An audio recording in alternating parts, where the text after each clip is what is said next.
Sopfunuo, the Stone Mother. Long ago in the Angami land, a man from Puduname traveled to a village and saw a girl weaving. He thought to himself, "She would make a good wife for my son," and decided to ask for her hand in marriage. The girl's name was Zenyu. When the proposal came, she agreed and moved to her husband's village. She was the perfect wife, showing unwavering loyalty to her husband. She dressed him in beautiful clothes, and many women could not help but envy their successful marriage.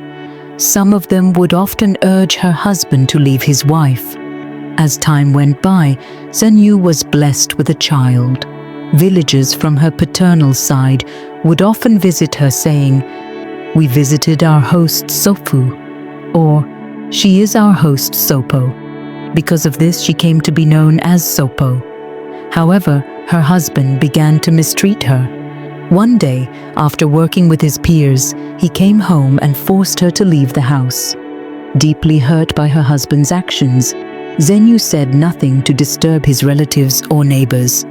That evening, she lit a pine torch, carried her baby, and quietly left the home.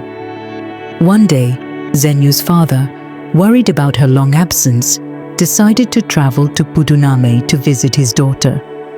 When he arrived, he found that her husband was living with another woman.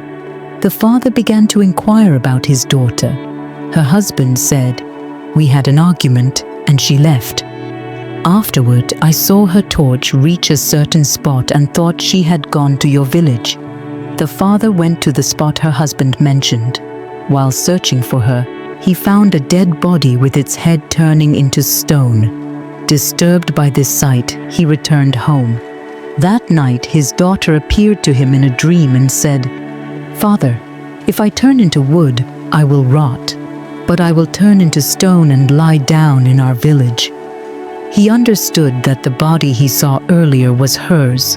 From that day on, he would visit her regularly as she slowly began to turn into stone. Once Zenyu had completely turned into stone, her father took the villagers with him to bring her back home. A small stone was lying next to her chest. Leaving it behind, they tried to lift the larger stone.